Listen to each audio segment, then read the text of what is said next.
everybody start from somewhere. Yeah. Okay, and all I got was a small, literally 4x3 roller kit.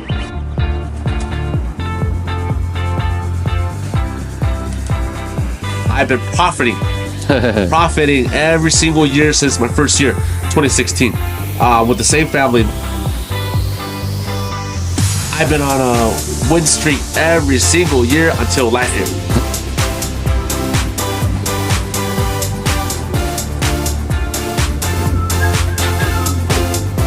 See how it's already fighting, and I really like that at this age.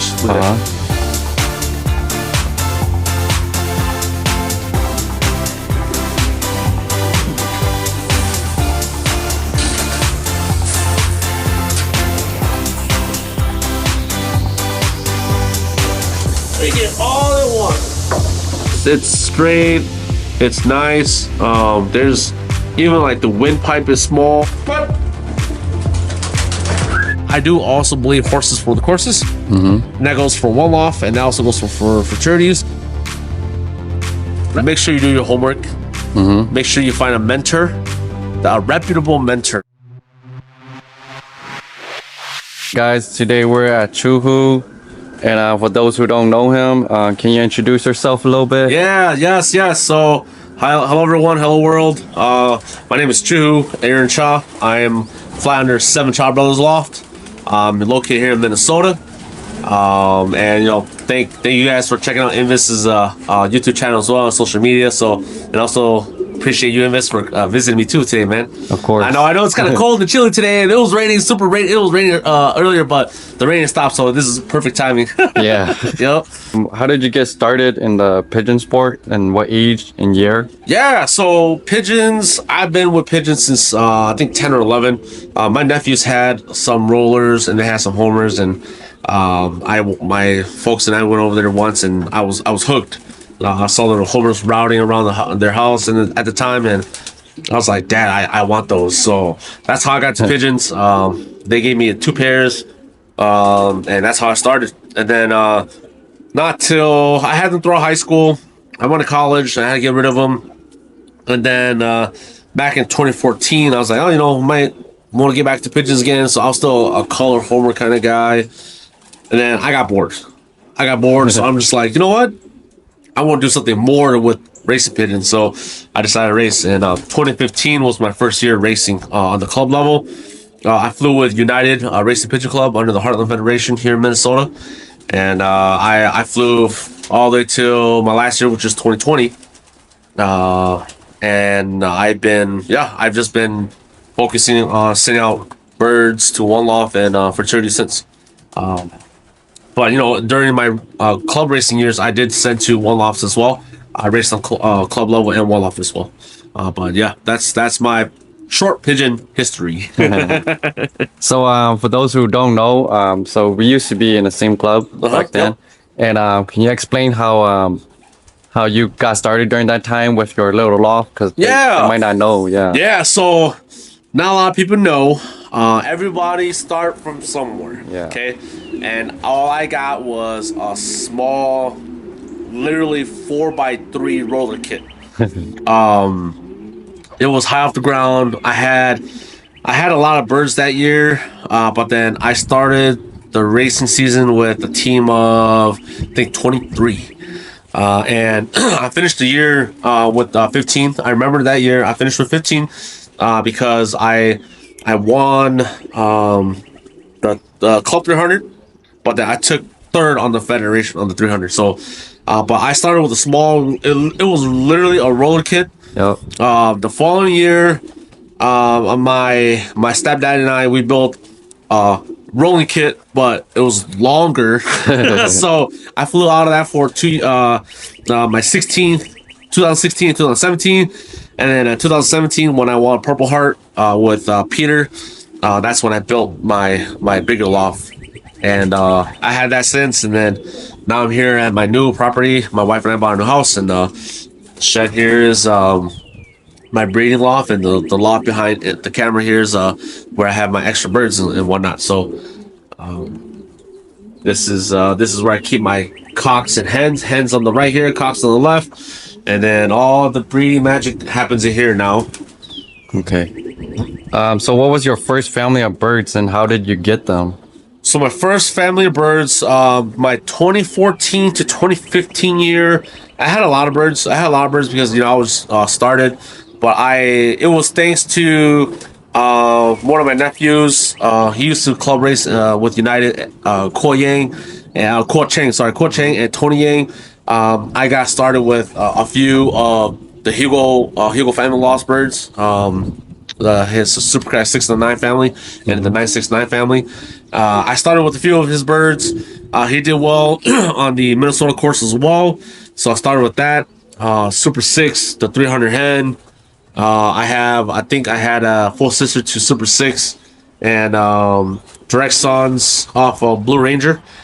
That's how I started. Then I started incorporating from like Peter.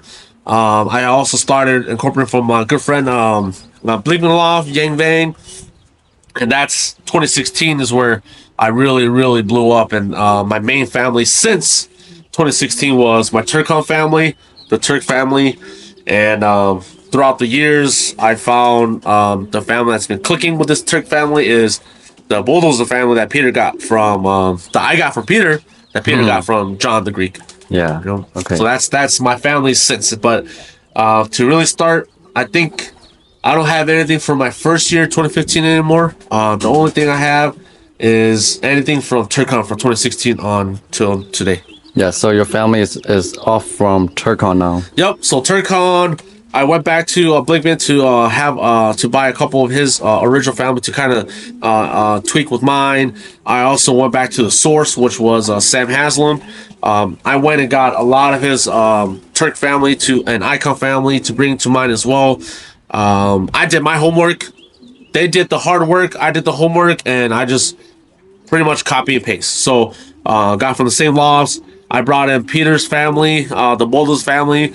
It's been clicking. I went back to Peter, got a couple more of Peter's Bulldozer family, and they all been clicking as well. So I'm super blessed and how successful in a short time how successful I got with my really close friends here. Yeah. So the past couple years, Turkon and that family has been doing very well for you. Yep. You've been winning like what 4 or 5 years straight in a row. Yeah. So funny story. I started one off in 2016. That was my first year, and 2015 I didn't do one off. I just did the club. I just want to get my feet wet. Enjoyed the game or raced pigeons. But 2016 was my first one off year. I've been winning in one loss. I've been winning money since 2016. And not to brag, but based off of facts and what has happened, I've been profiting every single year since my first year, 2016, with the same family, my Turkon crosses, and then my Turkon cross with the Bulldozer family. I've been winning every year in the one loss scene. I don't have a lot of birds. I don't send a lot of birds, but when they hit. And the funny part and the weird part is I've been on a win streak every single year until last year. Yeah. So 2023, and I got skunked. I didn't make any money in the one loss. I won small money on the fraternity races, but I did not make any money last year, 2023. I was very disappointed in myself, and it took me a while to really think of like what I did wrong for the year, to like what I could have done better throughout the year, and and that will lead to what I'm doing here now, and I will explain that later throughout the video as well. Okay. But yes, I've been super blessed and super lucky. I've been winning money on the club level and the fraternity level every year. Until last year. This section over here, this extension from the garage, the previous owner built this. He stored his old classic car back here. When my wife and I became with our realtor to look at this house and this property, first thing I did was I came to the backyard. So I want to see how the backyard's like. I saw the shed, I saw the extension, and I was hooked. I liked it, I loved it. And then we went inside, checked the house, and my wife liked it and loved it. So we're like, okay, let's offer. But yeah, so this is just an extension from the garage. I built the interior and I built the aviary with the help of my friend John and Yang Hua. We built 8x16 interior. I split down in half, so each section is 8x8. I bred on my first 2 years living here. I bred from these two sections, and then finally last year, I turned the shed here. This shed was built by the previous owner back in 2009. He built this shed, and I turned the shed into my breeding loft. So all last summer long, I built the interior. I built the aviary. Yeah, so I turned this to my breeding section now, and then now I can use my first loft split to cocks and hens. All right. Here's Turkon, guys. Turkon. Okay. Let's go check out some birds. Yeah, let's. All right. It's a little messy, but I like mess. Okay, sorry. Yeah, it's okay. Do you think the fan helps a lot with Yeah. So sorry, I had to turn off the fan because I know it's gonna be super loud. Yeah. So I turned it off. But yes, as you can see here, you see yeah. all these dust and feathers being collected.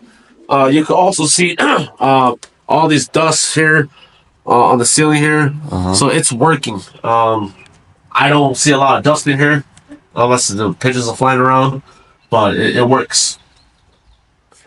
This is open right here as well, so air can still flow in and out. I have air vents on the top, so air can still come in and out. There's another air vent. Where is it? There's an air vent right above too. Right there. Yep, heat can go out. So and no vents on the ground, right? I haven't. I should have done that when my family and I we put up the walls. I should have cut the floor vents. I ended up getting lazy. Bad for me. I ended up getting lazy to do floor vents, but the plan was to do floor vents on this panel and the panel in the back. Okay. For the floor, just so air can go through. But the floor, if you guys want to check out the ground here, everything's dry. Yeah. Yeah, everything's still dry, except for the new droppings. And it's pretty wet today too. So. Yeah, today's super wet and rainy here in Minnesota. So in here is completely dry. So what do you feed your birds or your breeders during? Yeah. This I should have shown you that outside, but my feed bins are out there. But no, I feed Peter and I. We came up with a mix. We incorporated a mix where we're able to have just strictly grain, and how can we get a high percentage protein for breeding season. We call it the Midwest breeding mix, because that's like I said, it was his idea. I just helped him with a few ideas here and there. So it's the Midwest breeding mix. It contains 17.77% protein. Okay. So it's very great. For me, I always like to mix other seeds and other mixes into my breeding mix as well. So I use that as my base. I used in the past. I used Bayer's energy mix when Shane used to carry and sell it to the community to mix with my breeding mix. But now I use Versalaga energy mix. So Versalaga energy mix is still high. I think it's 17, if not 18% protein, and it's a lot of small seeds. So I mixed those together. I love hemp. Yeah. I'm a big hemp guy for my pigeons, so I also mix hemp into what I have already as well. It's great. I also have a little small container just for hemp as well, so the breeders can have hemp and feed their babies hemp as well. So that's my breeding mix. Do you see a huge difference in feeding hemps? Yeah. So hemp is a small seed. Hemp is small, oily, and fatty seed. So, pigeons, I believe that it helps with the pigeons' molt, and especially when breeding, it helps with the pigeons' feathers when they're growing. Softer feathers, nicer, slicker, shinier neck. I believe I see it on top of what I also give to my pigeons as well. Yep. Okay. Can we see some of your favorite birds? And then after that, can you see your best breeders? Okay. I don't want to say I have favorites. Yeah. Because for especially being a small loft breeder and small amount of pigeons breeder, I can only keep what I can keep. So if you're here, you're my favorite. That's all I can say. Okay. Yeah, whatever is here is my favorite already. Okay. I don't have the time, the space to really mess around and test.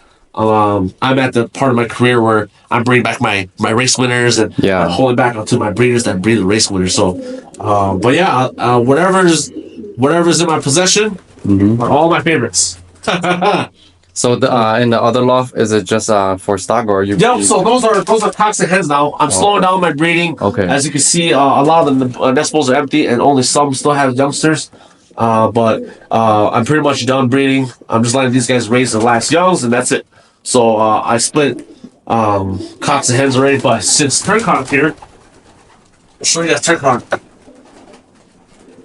So ever since I had Turkon, and ever since I had a loft where pigeons can actually breed in a free fly section, Turkon has always been a top box, top perch bird. And you let them select their own boxes? Yep, they do whatever they want. I let them choose their own box. They fight for their own box. That's how I make them know, or that's how I make them select, and they're gonna love it. Okay, yeah. I want the business. If I force them, what if they don't want to be there? They want to be somewhere else. Now I'm gonna have issues when it comes to pairing. Okay. Yep. So I let the birds do their own thing. They do whatever they want. I just feed, water, grit, make sure they're healthy. That's it. That's good to know. Yep. So this is Turkon, guys.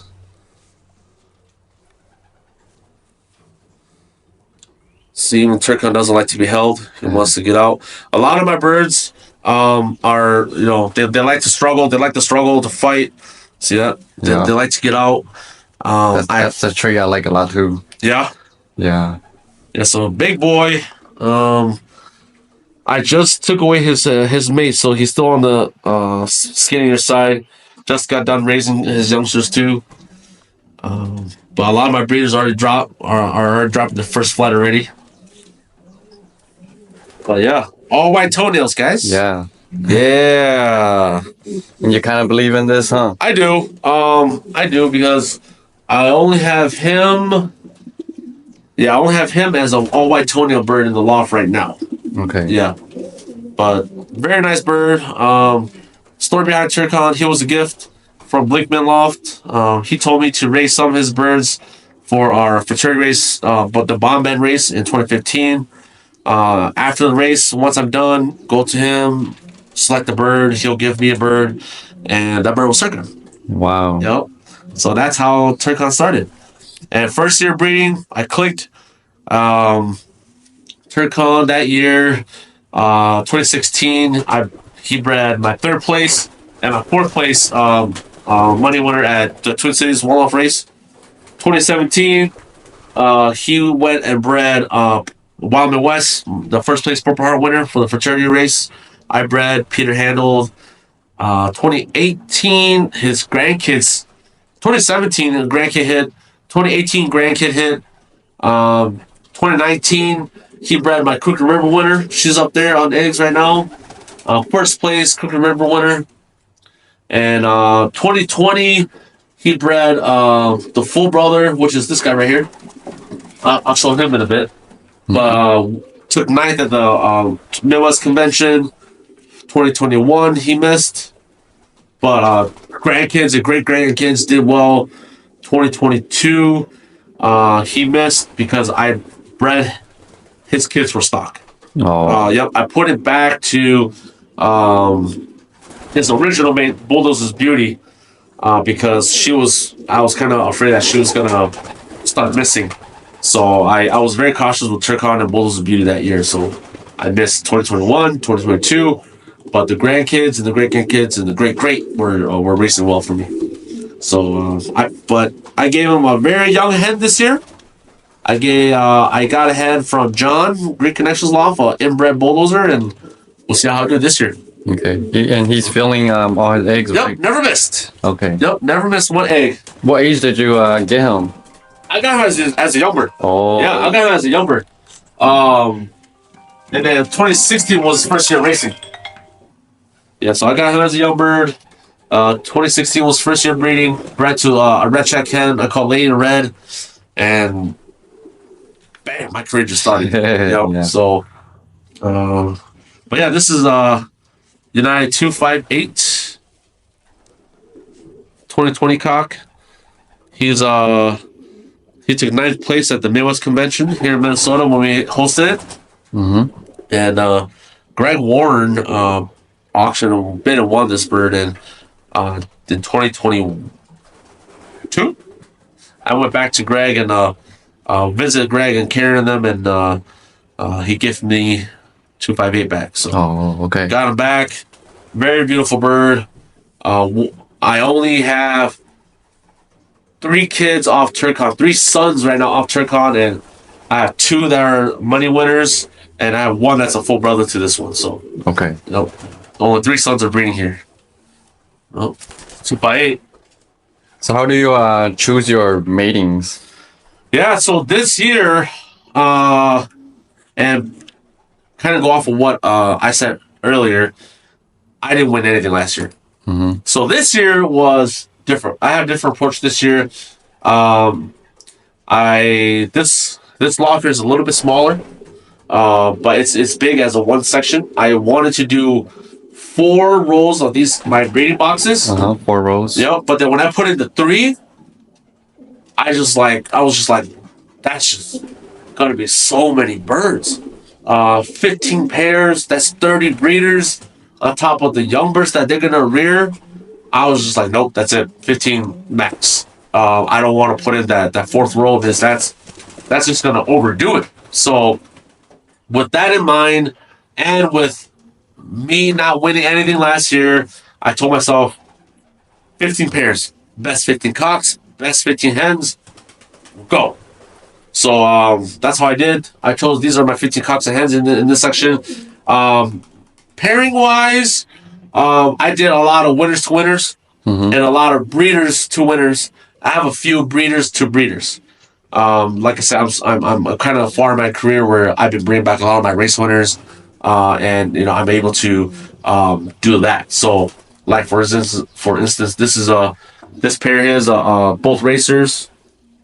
This pair is both racers. This pair here, they're both racers. Yeah, a lot of racer to racer or racer to breeder, and I'll have a few breeder to breeder pairing this year. Okay, so you look at the result and how they perform to put them together. Yep. Do you look at traits and like balance them out or something like that? So at the end of the day, results are results. So that's the first thing I have to look for in a breeder is did they race? If they raced, did they win? If they won, perfect.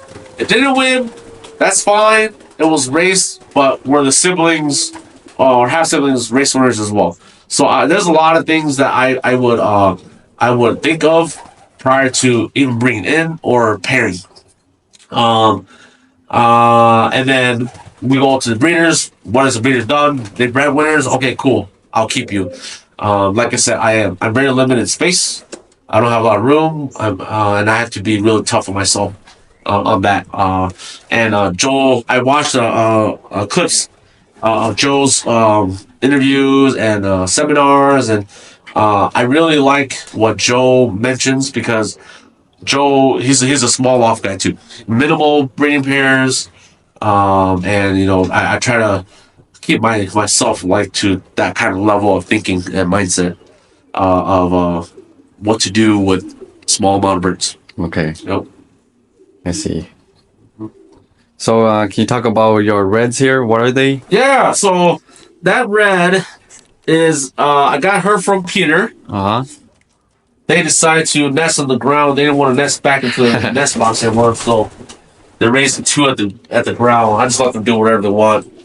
But that red is sire is a very heavy inbred Diablo, and the dam is the first champion bird, the Federation. Peter flew the mom. Okay. Yeah. So those are down from the Ari Dijkstra? Yep. Okay. I think the dam was Baldwin Tilson blood. Okay. Yep. And then the cock is the Ari Dijkstra, the Diablo stuff. So before you pair your birds up, do you give them any medication, vaccine? How do you Yes. prepare them? Yep. So, for me, like I said, a lot of stuff are what I do, my opinions, my thoughts. You can take it, you can leave it. But for me, I guess you could say I thank Peter, my buddy Peter Midwest a lot because he was my mentor. He showed me the way on how to race and what to do with the pigeons. But what I do is if I pair in January, yeah, if I pair in January, the birds has to go through at least a 2 week medication, and then 2 3 weeks, maybe a month in between, and then pairing. So November is when I start medicating. Birds will go through 5 days of respiratory canker. I'll do a 2 day break, fresh water, and they'll go through worming. After worm, that's it. And then they go on fresh day, two days of fresh water, and then probiotics. Oh, okay. Yep, you got to destroy the body, and then you rebuild the body. Is how I like to look at it. That way, during the off season, post breeding from the previous year, birds are stressed. You don't know what the birds can get. The loft can be super clean as much as possible, but you never know. So always take preventative caution. You always gotta do it. You always have to do it. You want to, like I said, flush them out, rebuild them back up, get them ready for breeding season. And then once I start the medication, that's when I turn the lights. Okay. I turn the lights, get the cocks and hens ready. Cocks, they can cocks get longer time in the lights. Hens get lesser time than the lights because I don't want the hens to be eggy, laying eggs prior to pairing. Oh. That's a big no. So you have to find that balance prior to pairing. So I run my medication. I run the probiotics. I rebuild them back up. After that, I'll start pairing. Cocks are already chosen their box. I'll select what hens to what cocks I want, and then that's what I do prior to pairing. But always medicate because you never know what you got in the loft. You never know what your pigeons got. I always look at the droppings. Droppings look good. That's great. I don't take it to a lab to test, so I don't know from that level. But always take that precaution. I only medicate my breeders once a year, and that's prior to pairing. That's my birds are. I think my birds are always healthy, but then you're breeding. That's your investment. You're putting time, effort, money into raising these youngsters. That's going to be your future. You're going to be sent to the money races and whatnot. That's your investment. Medicate them as a precaution. Okay. So you say you only give them probiotic after the treatments, After the treatment, not between each different treatment. Okay. Yeah, because you're still going to tear Yeah. them down. I do respiratory canker, and then I'm going to do warm after. Yeah. I'm not going to rebuild them back Yeah. in between because you're still in the process of tearing down their body. Respiratory canker, fresh water, worm, fresh water, and then you build up their body. Okay, that's good to know. So when selecting a breeder, what do you look for in a breeder? So in my breeders, like I said, like I bring back my race winners every year. It's always in this game. It's all about results. So I base off race winners, and then I base off of my breeders that bred the race winners. That's how I select now. When I'm bringing in new blood or new birds from friends, or when I'm buying them on auction sites, I always call the owner.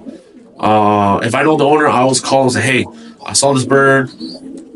Blah blah. What do you think about the bird? Man, know a little more about the family. Man, may I know how the bird handles, feel like, because all you see is some show videos, some only show a picture. I want to know how the bird is like to really drop 500, 1,000, whatever money that bird costs on the bird. I'm super picky with that. And then so that's one of it. Race results and the breeders that bred the race winners. Another thing I also look for is I like throats. I like to look if the bird has a nice throat. A lot of my breeders that end up breeding my race winners have nice, straight, clean throats. A lot of my race winners have that trait as well, and that's one thing all my race winners have is a beautiful throat. Like my Crooked River winner, my Chindosa's princess, her tail's not the best, and I was surprised she won, but her throat is beautiful. Same with Wild West. My Wild West, her tail is straight, but tail goes up. It's a lot stronger than my Crook winner's tail, but her throat is beautiful. So that's one thing that's one similarity that I see in my breeders that bred race winners and my race winners is the throat. So that's why I'm always looking at throat. You always see me handle bird, feel the bird, lick the wings, look at the throat. So that's one thing. I love the mentality. I love the fight, the spirit, the bird's characteristics. A lot of my birds are fighters. That's what I like. And then also throughout the breeding season, you start to observe how those breeders raise their youngs. You start to see more of the characteristics too. So like you gotta see it happen and you gotta observe to know this, because a lot of my breeders are great parents. They're fighters in the box.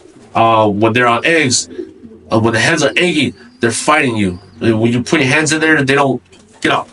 They stay put. They defend their nest. They defend the babies, their eggs. And that's one trait that I really love about the breeders I currently have as well. And of course, the bird has to be healthy. Bird has to always be healthy. No signs of weakness, as in a weak immune system.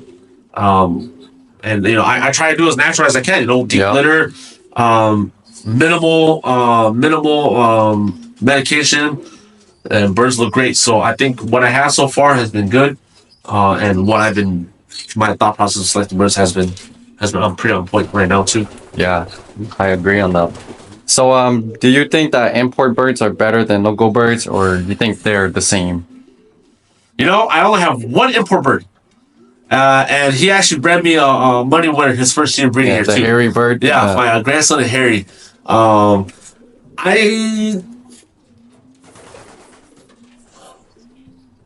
don't have. I'm not saying I'm poor. I'm not saying I'm rich. But I'm a regular working guy. Importing birds to me is super expensive. I don't want to say imports are good. I don't want to say the home birds are good. But I think pigeons in general, you just have to pick and choose, and you just have to select the good ones, trial and error. I think that's for the racing game. It's all trial and error. You gotta mess around and find out. The more you mess around, the more you find out. So I've done a lot of testing, and I found out that I think just great pigeons. Everybody got great pigeons. Yeah. They're all over the place. You just have to really select and maintain and retain the great pigeons. Okay. What kind of grit do you give to your breeders? Yeah. So. So I know you use Giovati a lot. Jokes aside, Giovati King. So I use Giovati as my main mix. I have the Versalaga All-in-Ones. I have the Versalaga Seaweed. I mixed all those together too. I actually add pro tip. I add a little hemp into my grit mix as well. Oh, yeah. Yeah. So because the Giovati they have what was it, wheat, oats, safflower, mung beans in there already. So add a little hemp into it. Yeah, so birds still dig through it. It's great. But ever since I've been having a lot of Giovati, I've just been feeding straight Giovati. Oh, okay. Yeah, so that the amount of Giovati bags I have right now will probably last me 3 years. 3 years, damn. Yes, I don't have a lot of birds. So 3-4 years.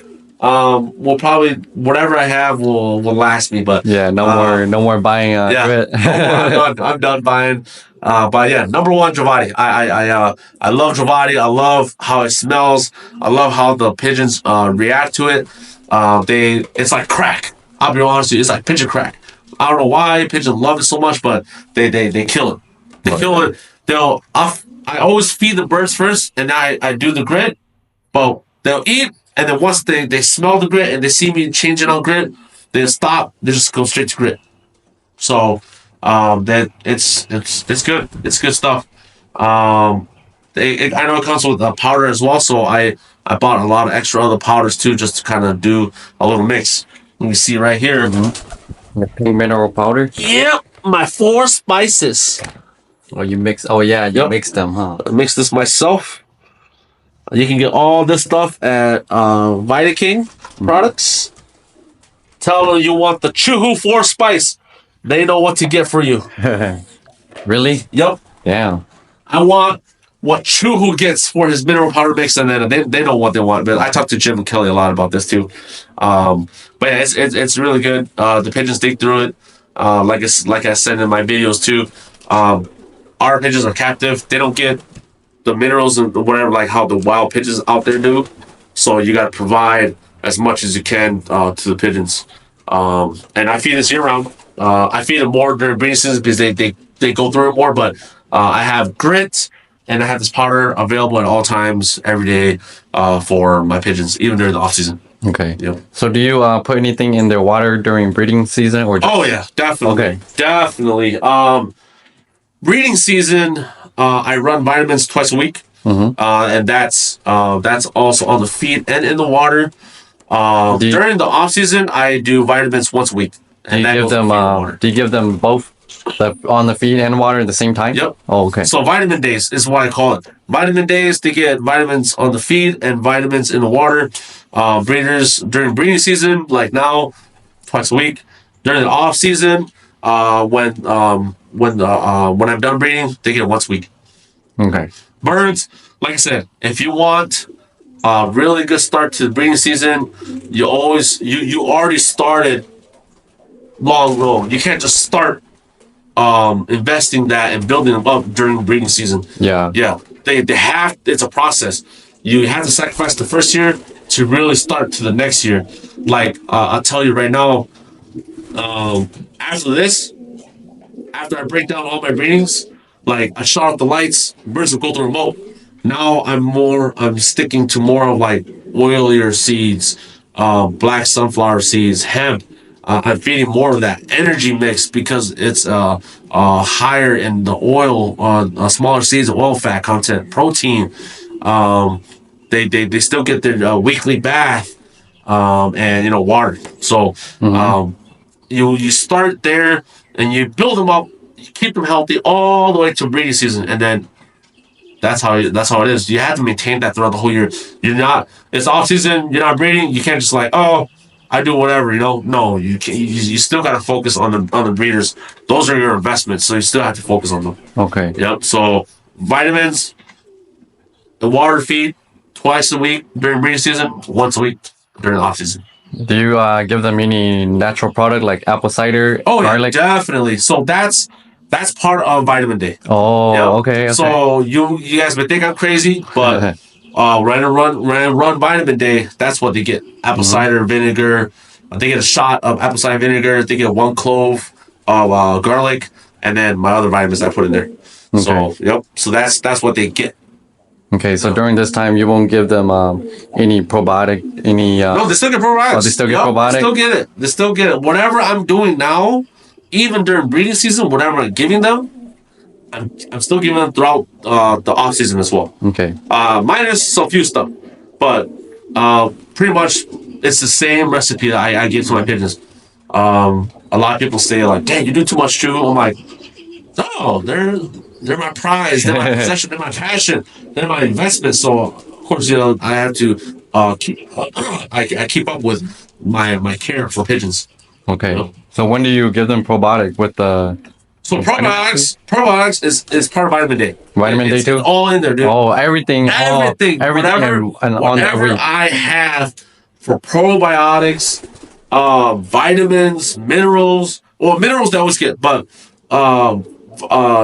vitamins, probiotics, apple cider vinegar, garlic, they all get that in one day. One day, okay. Yep. That's good to know. Yep. So all that is mixed all together. I don't care what you guys say. I don't care what you guys think.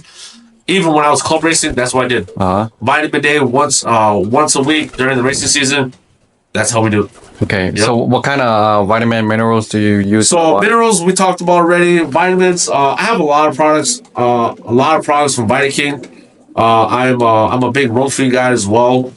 Um, you just gotta know what's able to mix and what's not able to mix. That's what I do for Vitamin Day, but basically and Bayer's product. So a lot of that stuff I love. I won't get too much details, but roll free, Bayer's, and Vitamin products. A lot of those I use um, very frequently. Okay. Yep.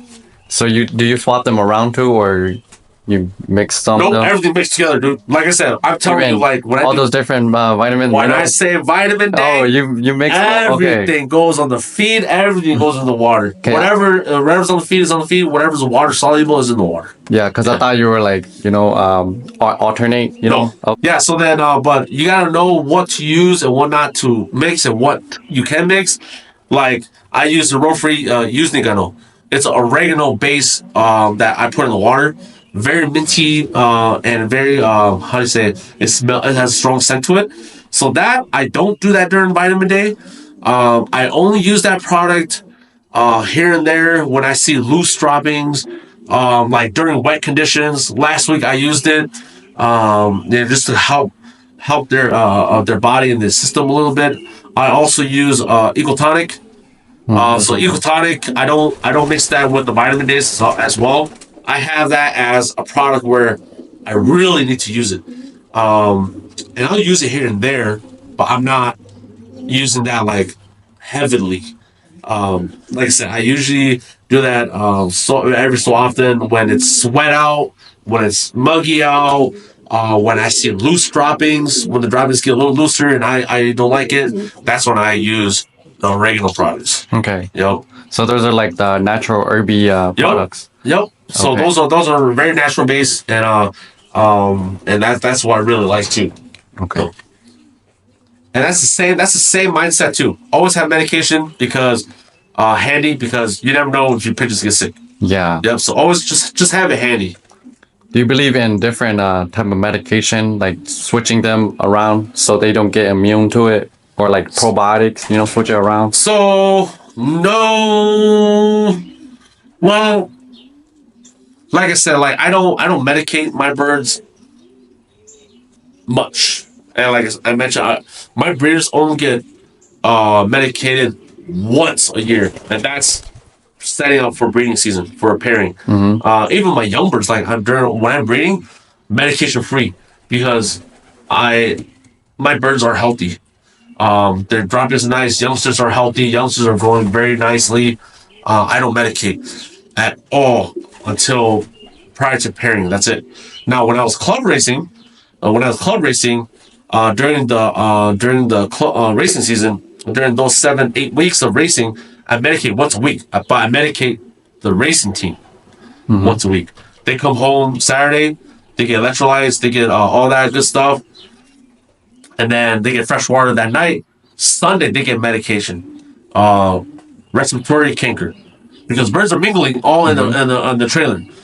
Whether if it's mingling with others or just the whole crate is just your team, but the birds are exposed to every bird that's in that trailer. So I take that as a precaution so that nothing is affecting my race team.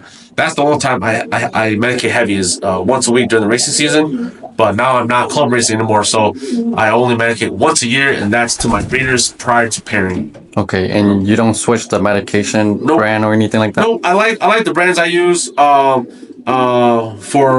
treat my respiratory canker. I like the brand I also use for deworming. All real pigeon products that's meant for pigeons, and then everything else is more natural, like my oregano stuff. Okay. Yep. Can we see how you select young birds for fraternities and one-off race? Yeah. So let's see. Which one's a nice one? I'll show you one that's doing the nest right now. So this is the sire is from Sam Haslam.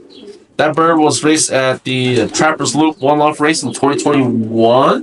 That bird was 5 times equal first on the 7-race series. Was equal first on the drop in the final, once a win in the final too. The mom is my first place Cooker River winner and 3rd place average speed. So this one It's still growing. Very nice youngster. You see a lot of the feathers are growing around the beak already. You see how it's already fighting, and I really like that at this age. Look at that. So that's something you look for. That's something I look for. Okay. Yep. I know that. See, look at how it just wiggles, wiggles, wiggles. No, I really love that trait. See, I'm trying to hold out its tail. So this one, the tail's okay, but you can't really judge it. It's still very small in the nest.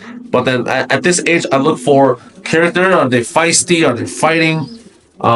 See, I just want to go. Yep. So you look at that at a younger age. At a very young age. Okay. Yep. I like to mess with them too. I just kind of want to see how they're like. Just see if they fight back and stuff like that. Now at this age, their throat starts to develop a little bit. And this one, I can kind of tell this one, his throat or her throat might turn out pretty nice. Pretty decent throat. So what do you look in the throat? Just look Like for. straight. Yep, look for a straight line, as straight as possible. The the throat curtains in the back are straight. Are they connected? It's kind of hard to see if I don't have the macro lens and whatnot. But young birds are nice, has a nice weight to them. What about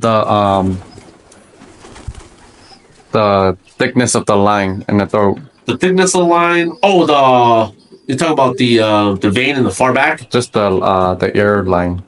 Oh, on The top. the throat hole or the top of the Yeah, the top. Yeah. the top. So straight line, no gap. Is ideal. gap. And then The thickness doesn't matter. How it's I don't want to say I want to say the thickness don't really matter. Like I said, a lot of this stuff are based off of what I see from my race winners. okay. So like let's talk about United 258 here again. Tudos's Prince. He had a high grading for and this guy in the bit here, but he had a very high grading for his throat. Very straight. Very it's there's like no gap. No gap. Yep, but it's kind of hard to see. Oh yeah. Birds don't like to be touched, but it's straight. It's nice. There's even like the windpipe is small. It's kind of hard to see, but this is really good. Okay. That's real good. My Cuevas Classic winner or money winner. Goki Yellow is his name. Yeah, this guy was. This is the bird that was naughty at Cubis. Yeah, On top of the loft up here. Yeah. So this is Goki Yellow, United 355. He won 25 grand for me. Equal first, fourth to trap, and second place average speed. I think he was only like 3 minutes behind from first place average speed. Nice. Yup.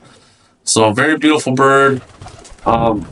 When he was super wild when he was at Fuegs, dude. Yeah. Yeah. Really? Very naughty, like you said. Tony had to find him and went up past the ceiling and crap. But then ever since I brought him home, ever since he's been home, he's been calm. Okay. It's so weird. Like I said, I feel like animals. I believe animals have a sense of feel. So I'm like, ever since he came home, like he's just calm, mellow. He still fights in the hand and whatnot, but he's not as like wild as he was at Tony's. And I told Tony that too, and Tony's like, "Damn, that bird is crazy." Maybe because during that time it was flying a lot. Maybe. And it was with a lot of birds. Birds, yeah. Yep. But very nice bird. And very beautiful bird. I think he's molting. He's dropped the third already. He's molting the third. So at first you thought this was a hen, right? I thought it was a hen. It was a very small bird. He was the smaller one of his round, of the nestmate. So I thought it was a hen. Turned out to be a cock, and I'm like, damn, that's pretty cool. So when you're selecting a young bird, you just check them early and see if they're like similar to your previous winners. Yep. Because that's there is no written book of how to be successful in racing pigeons. I lied. How to win races. Okay. There's no way of doing it. Everything you're basing it off of animals' performance, animals' results. So what do? You look for similarities. You look for the most common things of your race winners, You look for the most common thing of your breeders that bred race winners. What traits do they have in common? And I found that they all have throat, very beautiful throat. So in my previous 2 videos of selecting young birds, I talked about pedigree, I talked about the forearm, tail, throat, wings. But I didn't shoot one this year because I find out I narrowed it all down to where it's just the throat. All my race winners have beautiful throats. All my top breeders have beautiful throats. They all come in shapes and sizes. Different type of backs, different type of tails, forearms. Like even like Goki Yellow Hair, his forearm is a little bit longer. It's not short like how I was preaching in my videos, but it's not too long. It's not too short. I could fit my middle finger in there, and there's a little gap. And but he wanted a race, so he wants some money. Sorry, but I think that's all that matters. Is how the bird is. The basket will do the talking, and if you got race winners back, look at the simulators, look at what's in common. I see the throat. Okay. Yeah, that's throat. something I'm still learning about the throat. I'm not saying I know the throat too, but all I'm saying is that they all look very similar. Similar. Yeah. Very, very similar. Okay. Yep. Walk-in Avery right here. Walk. Come on in. Walk through. See, out here is wet. But yeah, so this here is this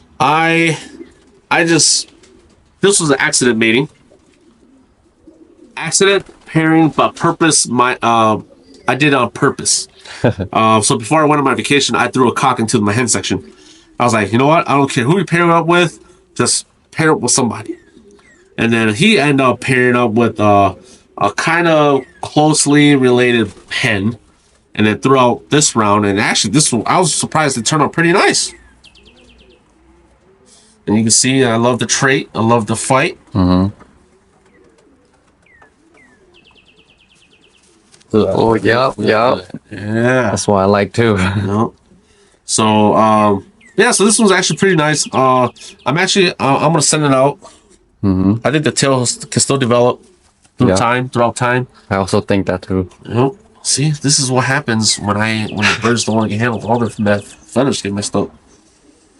But yeah, so I might send this one out to the one loft, to a late one loft.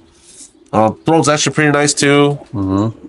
At this age, and it's only gonna get the throats, the body, everything's gonna develop more through as the bird ages. So this is a very nice youngster.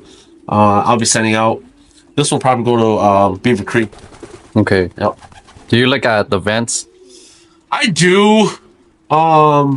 Like I just want to make sure like the vent bones are very close. Very close. If they're touching or not. I believe that a bird should have a nice body too. When they're racing, because they'll be up in the air for hours. Yeah. So tight vents. Tight vents. But at the end of the day, you select. Yeah. You do whatever. Part of the knowledge that selecting pigeons, but even the best ones can win a race. Yeah.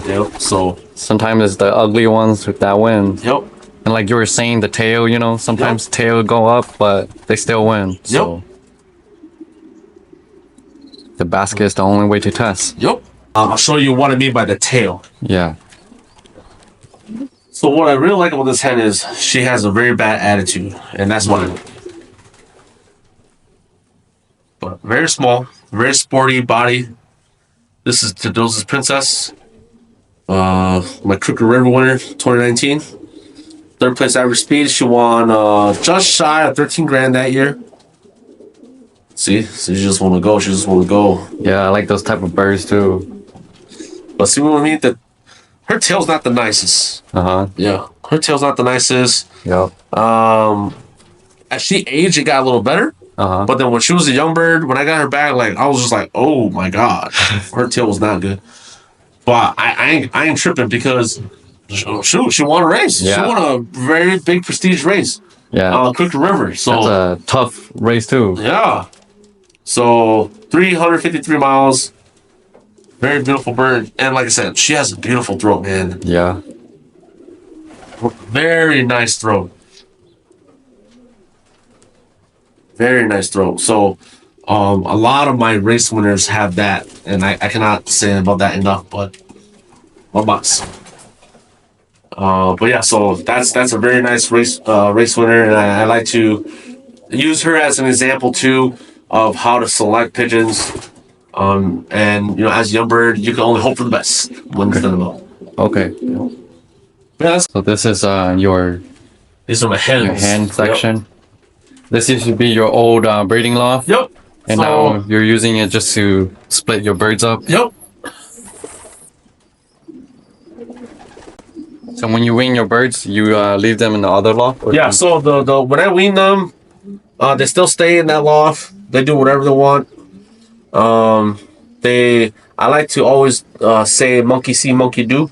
Oh yeah. So they're gonna eat with the parents. They're gonna drink with the parents, and they see what the parents do, and they do the same. You like to leave is that grit or water right there? No, it's grit. I left it on the rain. Oh. Yeah, I have one here. Okay. Yeah. This used to be your old loft. Yep. Chuhu's old loft. And then it got too complicated during breeding season. Because I had to split the cocks and hens, and then now I have to put two rows here and two nest rows here, two nest rows over there, and now I have to take out the hens and put the cocks in. Oh yeah. So it's just too much. So that's why I rushed building, making turn my shed into that breeding loft, Okay. so I can keep the cocks over there year round. Less headache. Isn't this the hen that bred your winner? That dark. Yep, that's Slate. Yeah, sleep. Yep, 709. Yeah. Got her as a gift from Sam. The story behind her is I asked Sam for a donation bird for our club, and then he sent me 4 birds. He was like, "Hey, here's one for the club. Here's 2 to help out new guys, and then here's another one. There's 3 to help out new guys. You do whatever you want. With the other 2, you select the one." You donate one, and then the other 2 could be either donate or give out to new members. So I was going through the pedigrees, and I was like, "Oh, why is this bird in the box?" I called Sam back that day. I called Sam. I was like, "Sam, was this bird a mistake? Because this bird was a winner at Crooked River winner at Crooked River." I'm like. He's like, no, that bird, I know, I knew why I sent you. that bird, she's in there. That's correct. And I'm like, okay, well, I'm taking her, okay? And he's like, okay, good choice. So I got her late 2019 for auction, and then I bred her 2020. Boom, I got money. Yeah. Yeah, I crossed her to a cock I called Voodoo's Bulldozer. Oh. Yeah, it was a bulldozer cross, and I clicked. It clicked. I scored equal first on the Crooked River 300, and then it was lost in the final. It never returned back on the final. So, but it was good. And then I got her to breed again with another bulldozer cock. The nest mate to Bulldozer Beauty. Yeah. Boom, Cuevas Classic. Yeah. Hit. Hit. Yeah.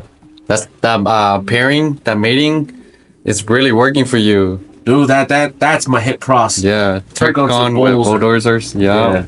That's a hit. Yeah, so a lot of my blue bars here are bulldozer. Mm-hmm. Yeah. Let's see. Bulldozer. Yep, bulldozer.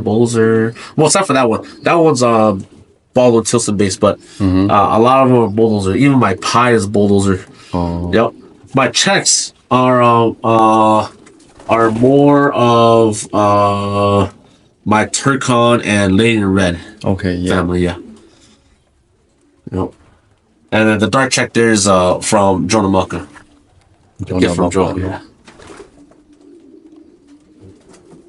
So a lot. I stocked a lot of birds from last year, and a lot of them turned out to be hens. And it's actually great that they actually turned out to be hens because I was scared that Bulldozer Beauty was going to be done. Oh yeah. So I have a daughter off of Bulldozer Beauty, and I have 3 granddaughters, inbred granddaughters of Bulldozer Beauty. Okay. So the nice blue bars with the green bands are off that. Like that one over there. That one, let's see, that is a replica of Bulldozer Beauty. And that's a double granddaughter, 369. That one right there, right? Yep, That one looks nice, yeah. Yep. That's a replica of Bulldozer Beauty. And Bulldozer Beauty is that blue bar in the far down corner right there. Oh. Yep, that's over there.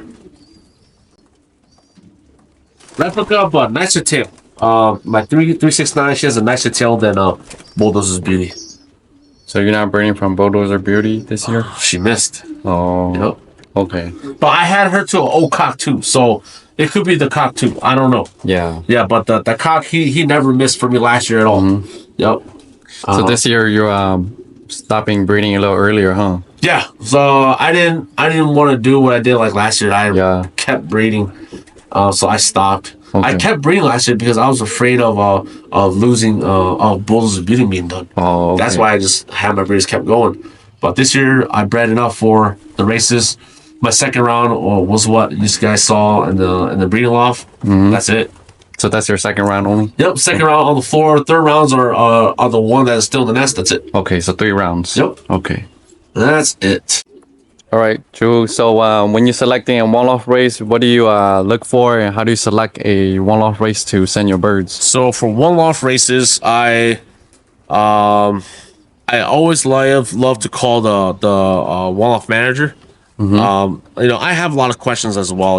It's like how do you care for your birds, how do you train your birds, and whatnot. So basically, it's I just want to see, hear, feel if this manager is like, if he or she's gonna do his or her job. Okay. They're running a business, right? And I've been in management for quite some time too. So that ownership mentality, business mindset, I want to see, I want to hear how they think and the thought process of how they run their business. So that's one of it. Another thing is like I also want to test on the course that they're flying. Is it a fast course? Is it a tough course? Mountains, plains. I want to see if my family can do it there too. So a lot of it is involved on how I select one lofts. I also look on Wing Companion of their previous years in the archives, return rates, speeds, and all that stuff. So, and also the manager's reputation. Okay. Do I hear good things? Do I hear bad things? A lot of that stuff. A lot of that is involved for me selecting one loss. Okay. What about for fraternities? How do you select those? Fraternities, I'm a little more chill back, more laid back. Fraternities, it's a little less money involved. So that's more my testing grounds. My original testing ground was club racing, but now that I'm not club racing, I support clubs in their fraternity races. I same thing with one loss. I like to call my handler. I like to see his or her thought process, how they do things, and whatnot. And if the course is right, if their speeds are right, I think if you have the right family birds, I think they can do it anywhere. And that same goes for one loft. I do also believe horses for the courses. And that goes for one loft, and that also goes for fraternities. But I like to challenge myself sometimes, and I'm like, let's try it. Let's try if it works. If it works, great. If it doesn't work, next year I'll have a different approach. But yeah, same thing. Call the guys. Always feel free to call them. Make sure you do your homework. Study the courses. Study the AU database if they're in the AU. Study the return rates, speeds, all that stuff. Do your homework. Yep. That's homework. Yep. What is one advice you can give to a new person in the sport who is planning to race or compete? Okay, so a new advice, or an advice for newbies is there's a lot, but make sure you do your homework.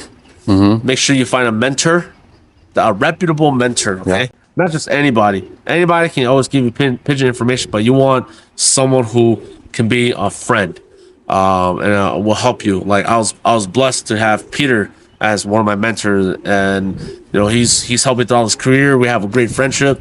Found out he married my cousin, so he's thick and thin together. We've been together. Being real, we're real to each other about the pigeon game, about pigeons in general. But find a mentor and do your homework. You can always ask around for birds. Ask the right guys. The right guys will provide you some birds to start out with your career, like how I was. I was blessed with that. But I say, find a mentor. You need someone to help guide you in this game to be successful. All right. Thank you, Chuhu. Yeah, thank you, thank you, sir. Thank you. Yeah.